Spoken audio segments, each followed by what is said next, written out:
Graphic design? Can you make a living at that? 3, 2, 1, fun.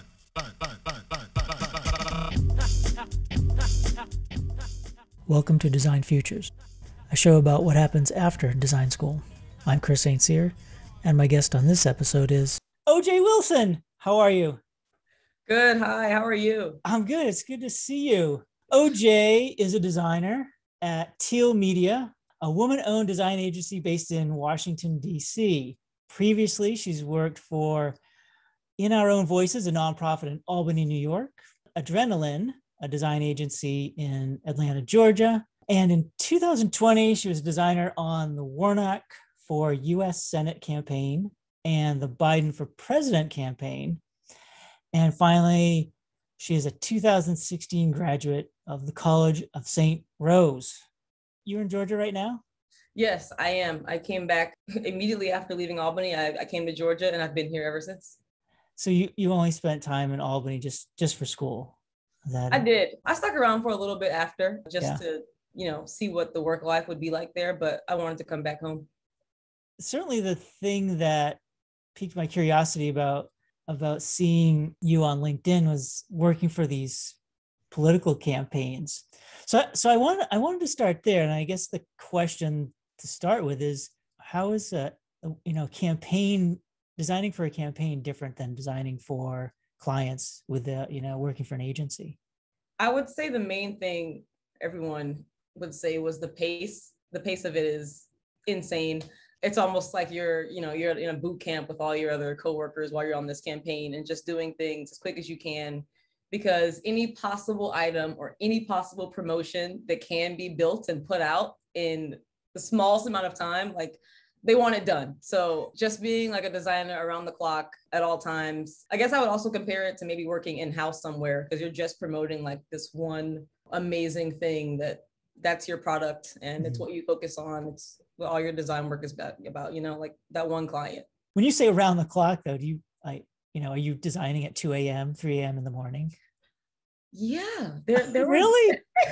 there were days like that, especially when it came to, sometimes there would be a big event that would happen the next day and they need graphics for it. They need brochures and they need, the mural to be done. Yeah, you just never knew when they were going to be like, ooh, turns out we can be in Georgia tomorrow at 9 a.m. So let's do it. Let's get all the stuff ready for it. And, you just had to be ready, but it was fun. It was part of it. And so for both campaigns, you were there in Georgia. I was working out of a Georgia office for these different campaigns. Yeah, it was remote, and I was home. Right. There was kind of an office for Warnock, but even then, everyone was kind of working from home. There were a few people that would decide to go out. I was working with a lot of people that had been on campaigns many times before, and they would always say like, "Oh, it sucked. Everyone has to do it this way. It was so good. We were all in the power room," and so you would just hear about how great it was to be around everybody. So you're a designer. Was there like a whole design team, like a creative director and senior designers and junior designers? And what was that like? On the Biden campaign, there was a lot of structure to it. We had the digital director, we had the CDs, a lot of designers, but we kind of had designers focused on merch, designers focused on social, and then print. And I ended up actually starting with the print side of it, but that was kind of it. It was kind of like the main CDs and then just putting us into the different, the boxes we had to be in. So very busy, round the clock. So you were basically like given a design challenge, a project to work on, and a couple hours later had to be finished, or off to the printer, or off to the developers, or the printers. Oh my gosh, the printers. Yeah. Obviously, printers want things at a certain time, because if it doesn't come then, like, this isn't going to get printed on the day you guys need it. So that was probably the hardest part, was being on the print team, doing all the palm cards, the brochures for all the states in this wonderful, in the country. So the deadlines for that were different than just doing, a social piece. You can kind of play around with some more time to get that up. Did you say palm cards? Palm cards. What's a palm card? You're right. I had to learn what that was too, but I get, that's what when I do these interviews, everybody uses their lingo. So I learn a whole bunch of stuff. So what's a palm card? Right. Honestly, I think that's kind of referring to the size of it. It was really just a small card so much information on it. And I did a lot of voter education. So brochures and palm cards, little cards would just have like, this is where you go to vote. This is how you vote, information like that. I'm going to pull that up because I saw something. Was that? The Biden work probably has, all that print stuff. Yeah, this part right here. A lot of this print work. The door stickies that say vote. That's another term they use, was door stickies. Door hangers. Yeah. And it was all voter education most of the time.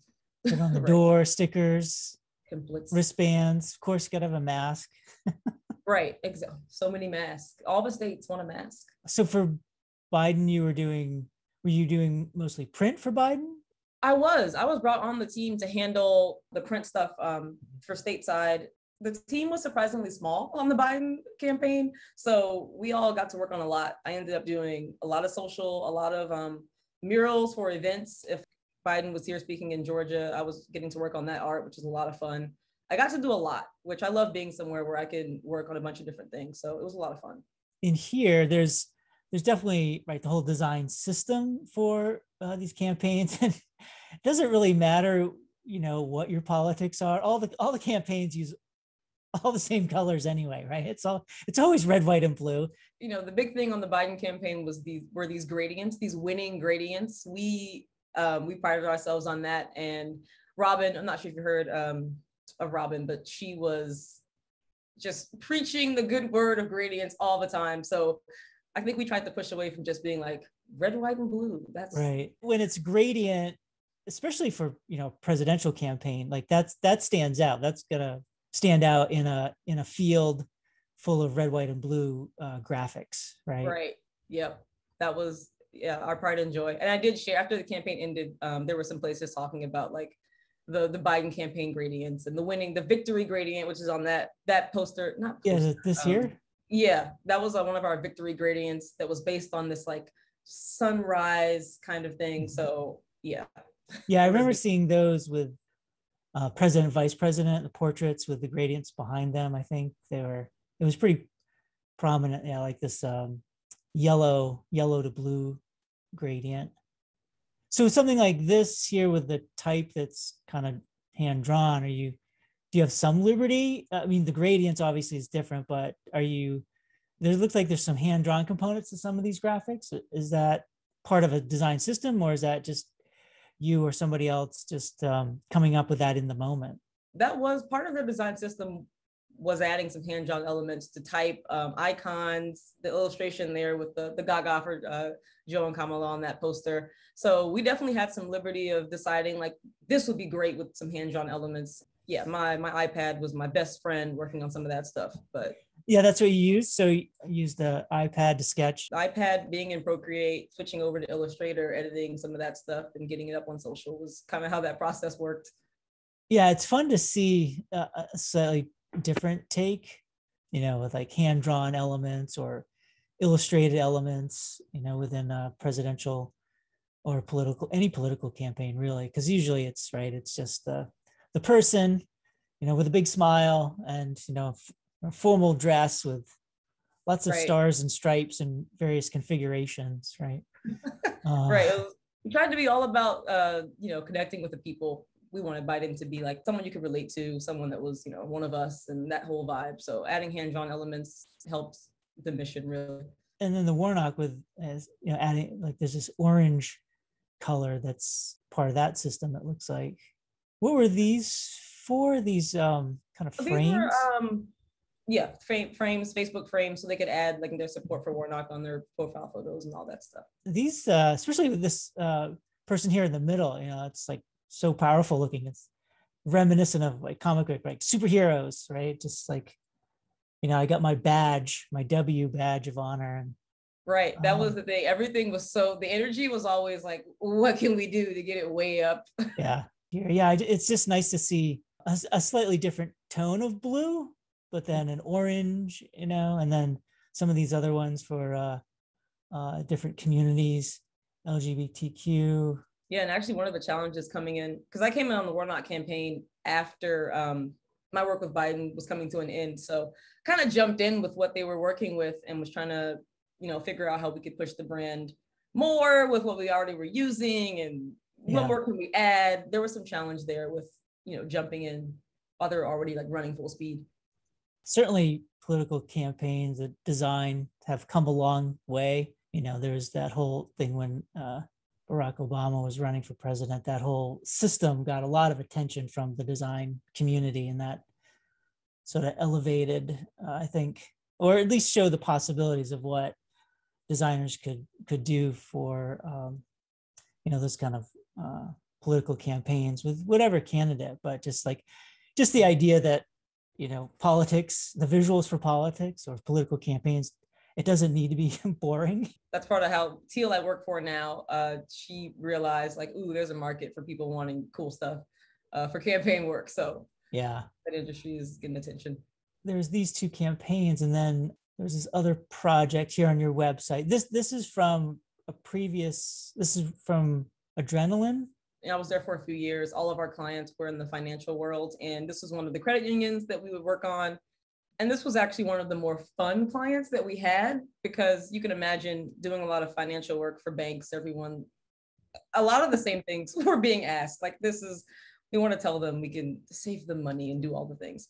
This small credit union out in California was like, they said it was their 80th anniversary. And I actually was the one that pitched like, well, what if we do something 80s themed for your 80th anniversary? But from there, it took off to wild places. And I was communicating with the client, and she started to be like, oh, that's when I grew up. I want this movie reference. I want these patterns I want.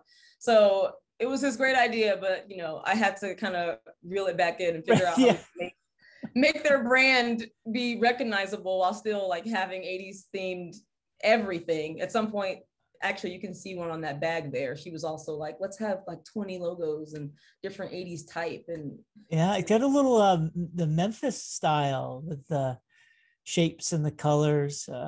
Maybe not so much the colors, but like the visuals here look like that whole Memphis style is popular during the 1980s. Those patterns are a lot of fun to work on.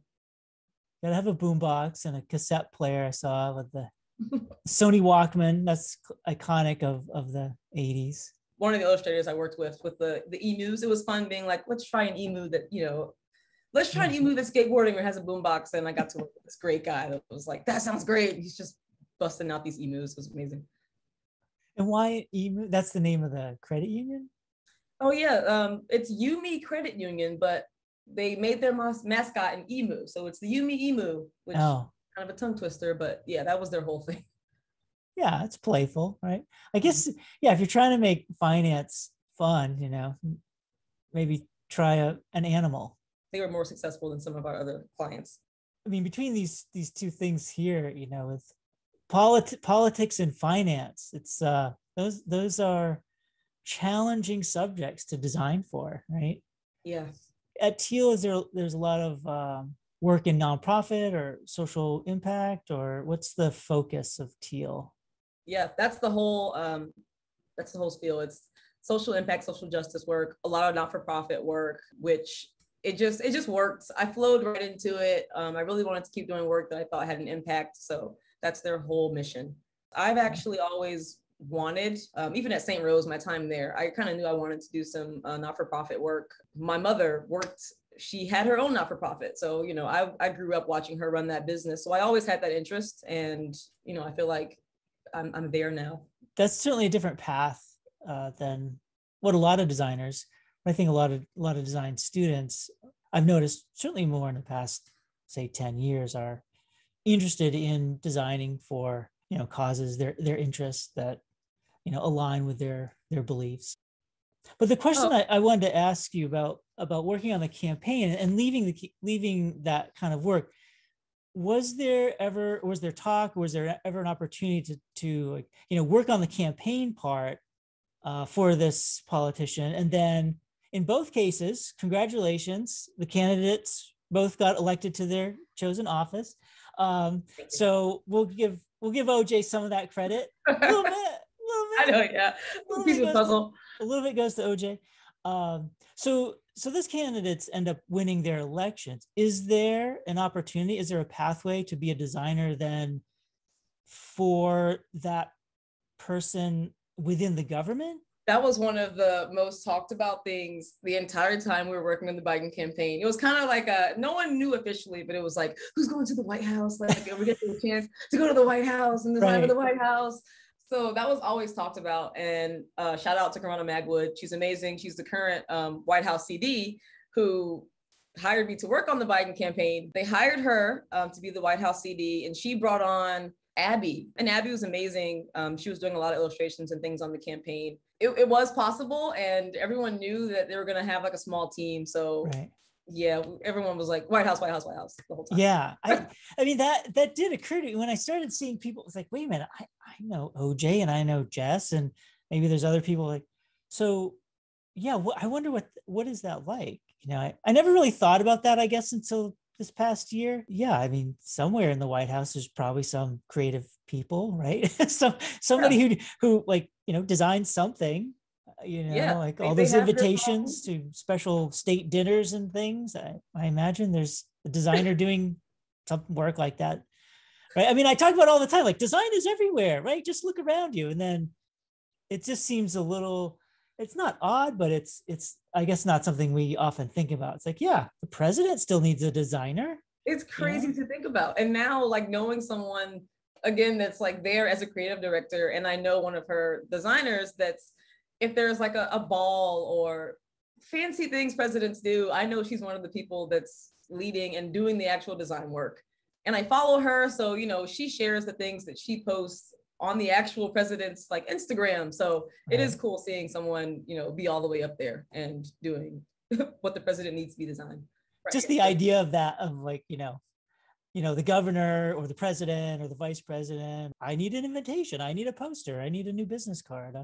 Right. It was interesting on the campaign as well, because we had times when Biden would talk to us as a team and we'd be like, oh, like we're talking to him, but there's so many things that he's so far removed from, because of course he has his concerns. So, you know, his whole team is just like telling him what he needs and then telling us like, this is what he needs. So yeah, that's probably better. You know, actually that would be fascinating. I'm waiting for the day that the president critiques the kerning of the typography on, you know, some presidential document, right? I can't imagine. He doesn't even know it's there. That spacing seems really off. Can we fix that? Where is OJ? Can she get her iPad and thing and do the thing with the? I come running in with my laptop. I sprint in like out of breath. Like I'm here. And I just do it on the spot. That would be hilarious, right? It's like on-call design for the president of the United States.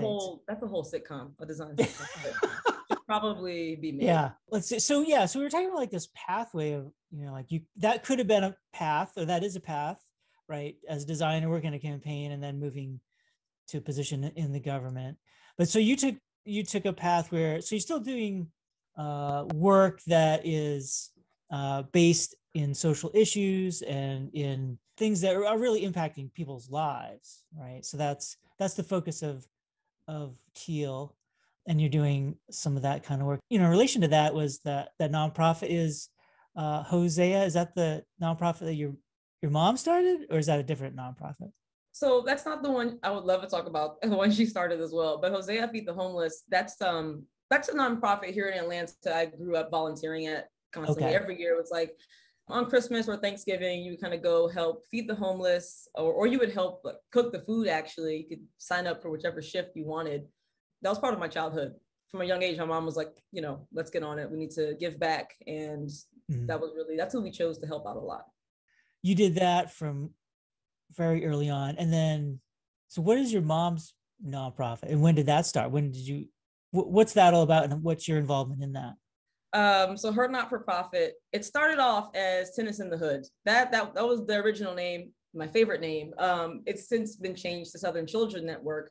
That's been around for as long as I can remember. And she had a not-for-profit where it was an after-school program where she would kind of take kids, teach them how to play a sport, take them on these really fun trips, you know, get them outside of their comfort zone, show them a lot of different things. And I'd be one of the kids growing up, you know, being young, of course, I was just right there with them, like taking the art lessons and going on field trips. And as I got older, she kind of groomed me into helping them learn PowerPoint and, you know, helping out with some of the art classes or whatever she needed to be done. I turned into a worker.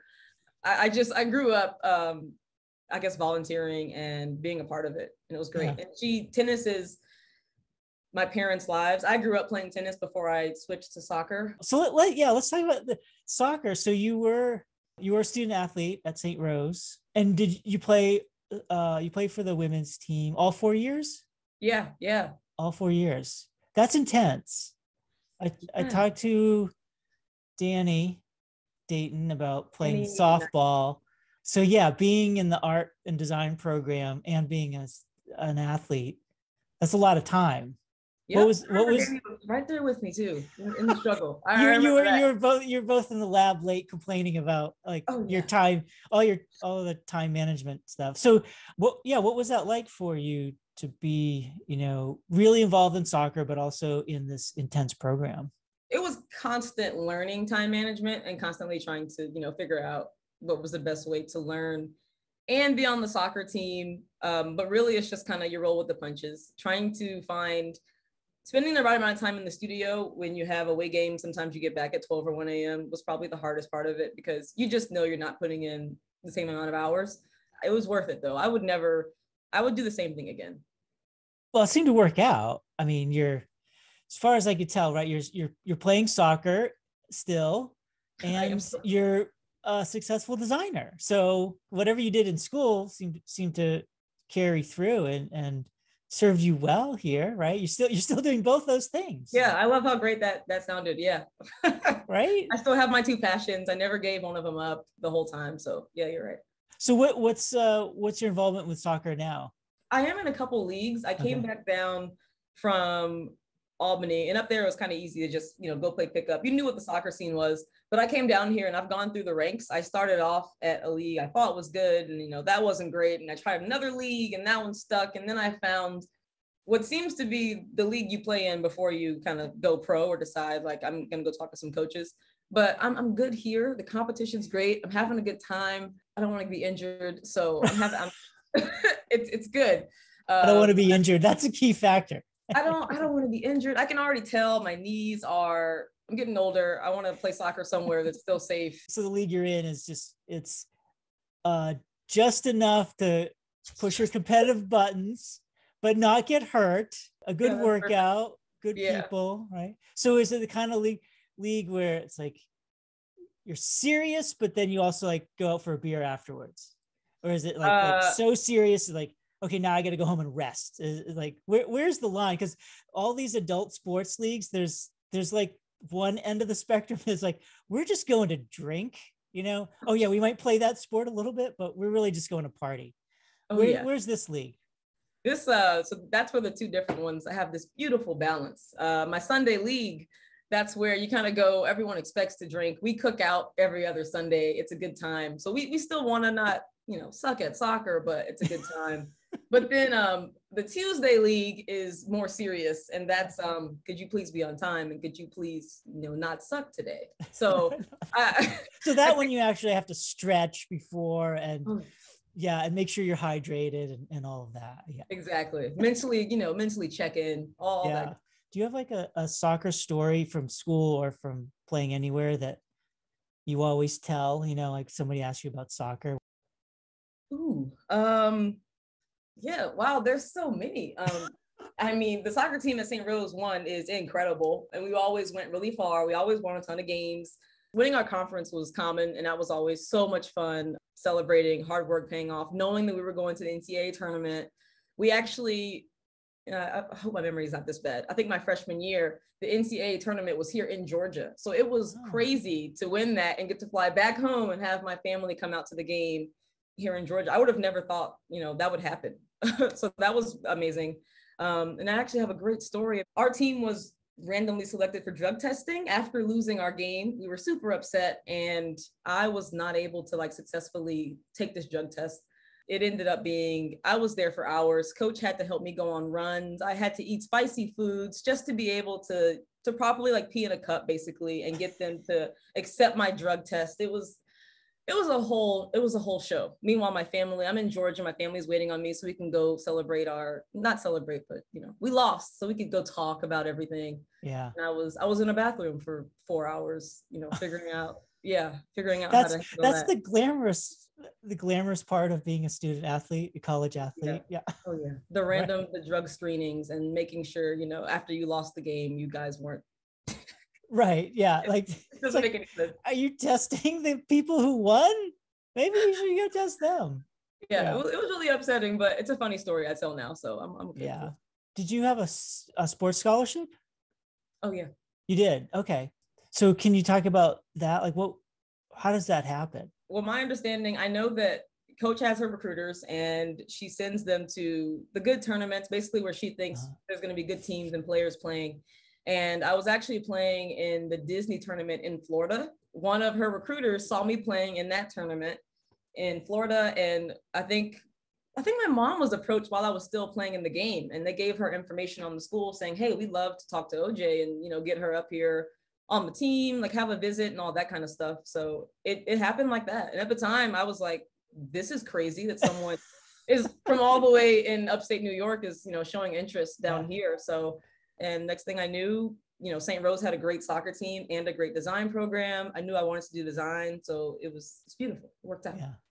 I saw your post from, it must have been like a year ago or something close like that on Instagram. And you had all these things, all these fascinating things from like a year. The ones that stood out for me, like, I had yet another terrible trip to Helen, Georgia with tubing. Maybe don't tube there, y'all. So what goes on with bad tubing in Helen? That's a good one. And did you injure yourself? Did you didn't? Not I have an experienced Helen tuber. It's okay. The people I take are unfortunate. You need to give them the floaties they could strap on their arms or something. So I mean, and to clarify, I'm talking about tubing down a river and not being pulled by a boat. Sometimes people, but it's just unlucky. I had one friend almost drown. I had, oh my God. I've had someone lose phones, shoes. The latest group I took, they lost their wedding ring. My friend was kicked in the head because she tried to help someone else out that was, having an unfortunate time. So I decided, I was like, I'm no longer taking groups to Helen. It's my favorite place, but I can't do it anymore because something bad happens every time. You didn't know you were going to be a lifeguard when you take your friends and family tubing. Yeah.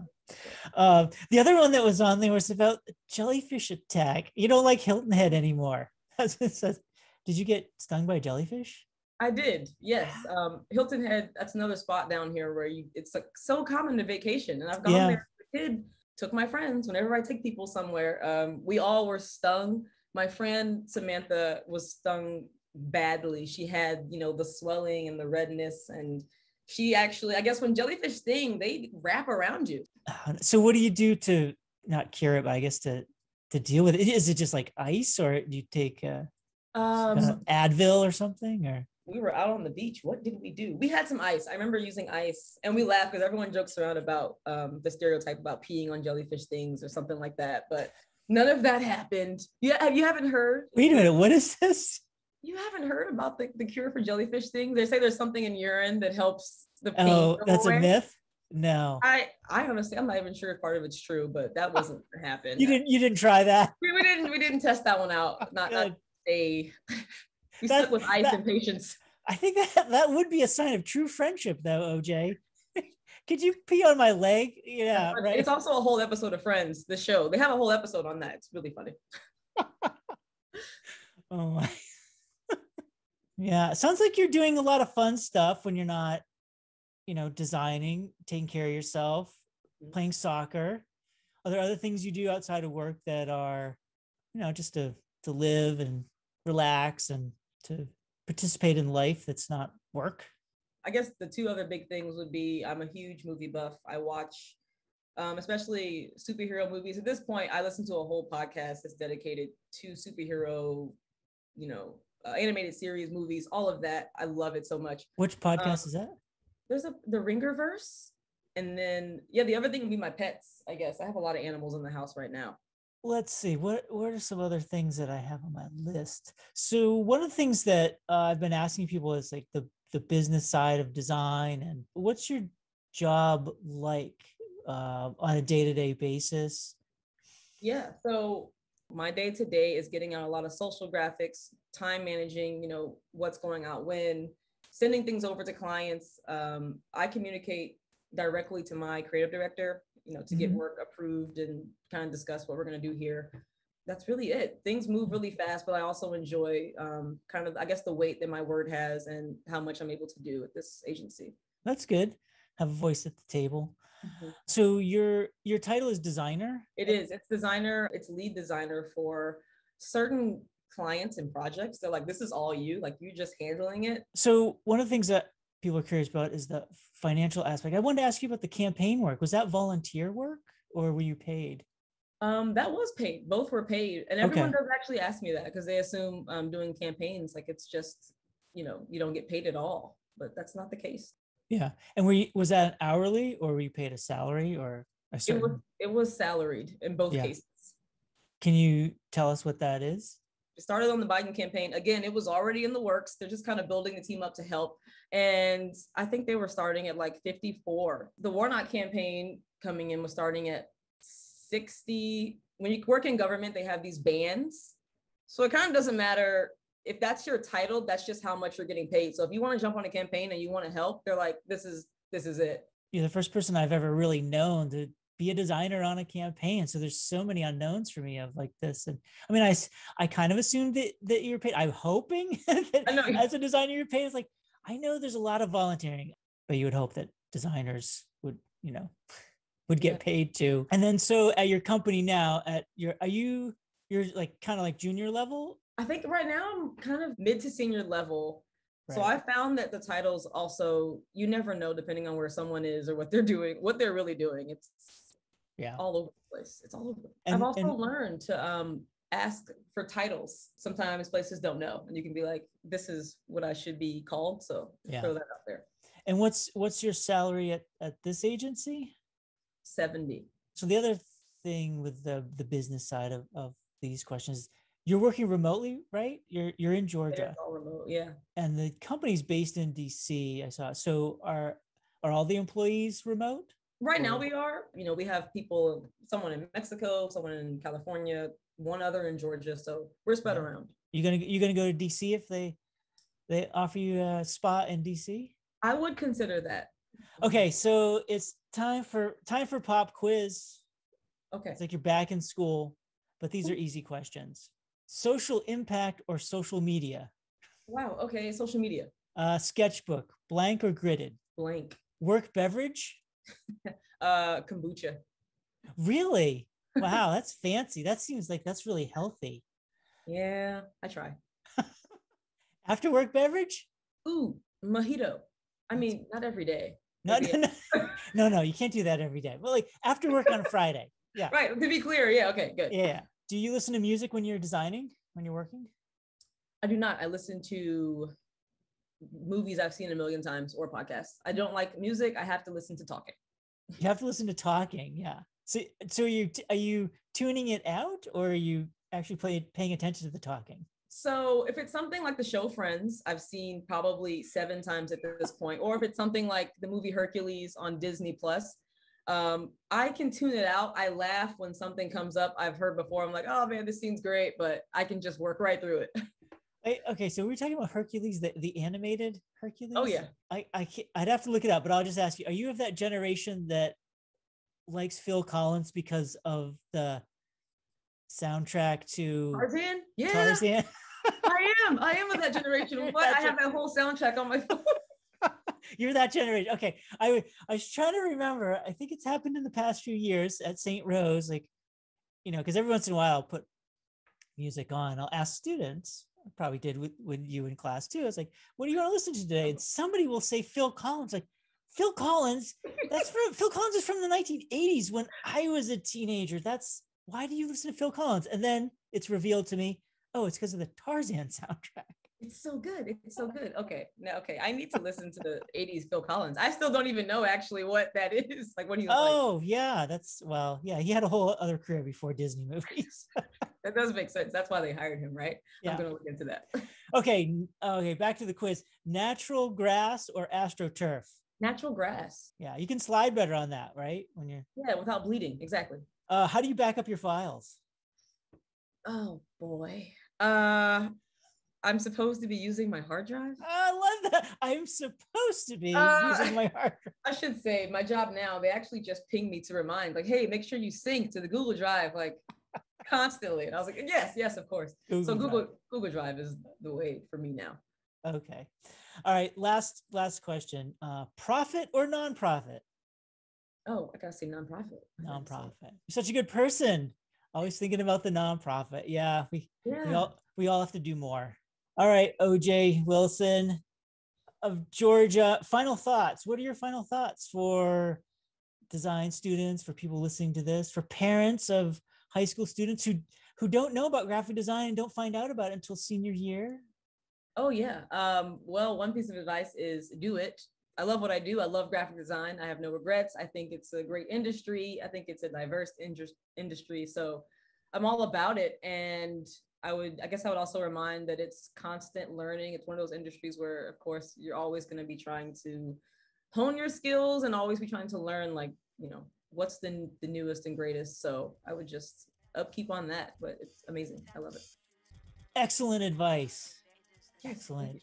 And thank you so much for having me. Oh, it's been great talking to you. It's been great catching up. I'm so excited to see what you continue to do. Yes, thank you so much. Bye.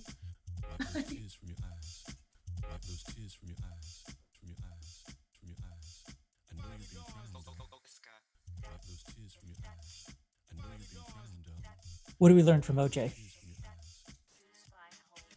Design for a cause. Maybe it's for a nonprofit or a candidate running for office, but use your talents for something bigger than yourself. Be active. Get out there on the weekends and play soccer or some other sport you enjoy. Thanks to OJ Wilson of Teal Media.